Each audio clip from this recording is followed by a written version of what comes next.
I have a brand new release that is just available for pre-order today. This is called the Baltic Prismic. I featured multiple Baltic models in years past. I like this French watch brand.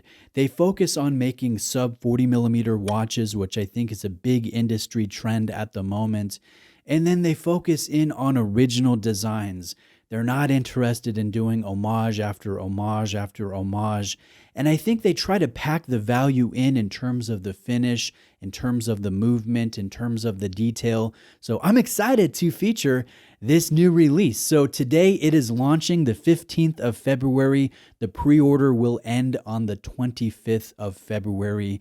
This is a new model, brand new case, new dial, new mesh bracelet with an emphasis on form, on lines, on different materials, different finishes, and different colors as well. So Baltic is offering this Prismic in purple like I have in front of the camera today. They're offering it in green, in salmon, which I think is probably my pick out of the four, and also on a grayish blue. You can opt for this on a leather strap option or this thin mesh, which is my pick. I think this really matches the case and dial well. So again, I have the purple on the mesh on loan from Baltic to feature today.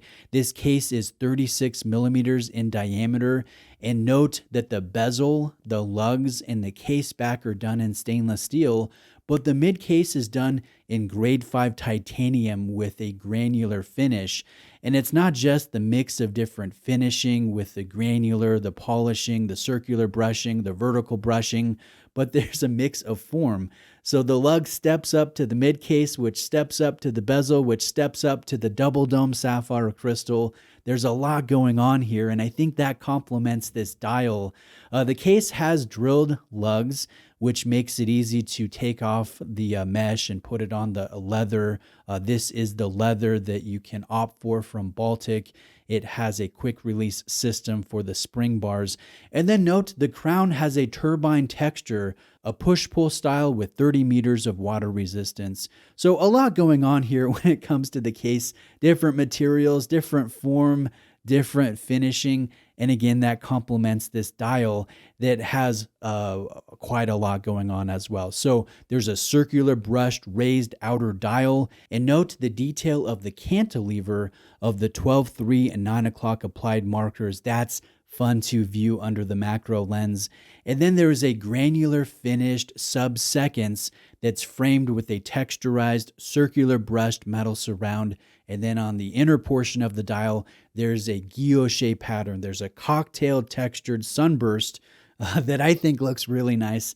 And then on the outside edge of the dial, on the circumference of the dial, there's some subtle coining. So again, quite a lot going on with the different levels of elevation and the different finishes and textures. And then you go to the metallic elements. So there's a Dauphine style handset that's mostly brushed.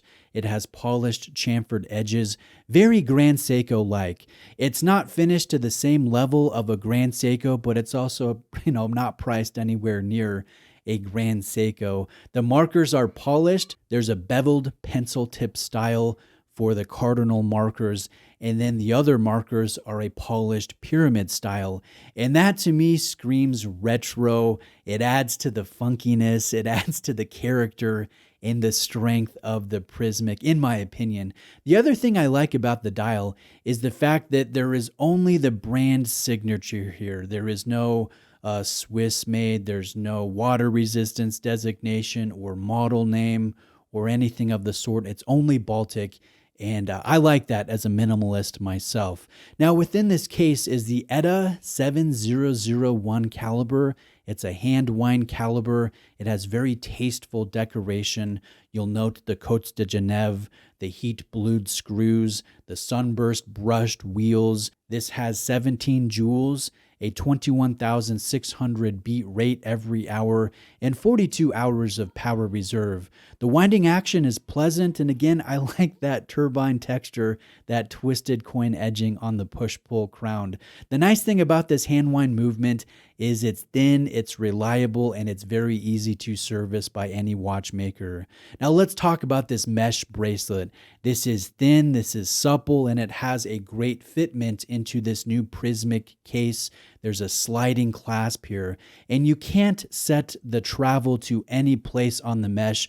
There's actually notches on one side to where this clasp will naturally lock down to. And I will say it takes a little getting used to open the catchment, slide one end in, get the right amount of travel for your wrist, and then lock it down. So that might take a little bit of time to really dial that in as an owner. But again, it's offered on leather as well with a nice buckle and those quick release spring bars. This is the cork style presentation box that all Baltic watches will come in. I'd like to just summarize now and add my opinion on what could be improved. Now, overall, this is another sub 40 millimeter original design from this French watch brand. I like how they go with the market trend of sub 40 millimeter with this. Although I like larger watches personally, I think it's wise for a brand to tap into really where a lot of their consumer base want to go size wise. I like the fact that this is original. I find it fun. I find it funky, especially in the brighter colors like this purple. And I do enjoy the ETA 7001 caliber. I think that's a great movement choice here. And I do enjoy this mesh. But I will say, when it comes to the mesh, the difficulty of this inward sliding buckle, yes, you can get used to it, but it might be nicer just to have an external ladder system just to be easier to use, but it's kind of a personal preference thing with that. The big item of note that I think could be improved, but it is a reality of supporting a new watch brand, is this is a pre-order watch, meaning you pay for the watch now, you pre-order, and then later on the watch will arrive. So the first orders will arrive in May. That's only 3 months from now, so that's not too bad, but later orders near the end of the pre-order will arrive in October, and that's, an 8-month wait from now, and that is disappointing as a watch collector. We do enjoy that instant gratification. So let me know if you have any specific questions. I will do my best to answer those in the comment section. I'll leave all links below in the description. Like this video if you enjoyed it, and please subscribe for more content like this. Thank you.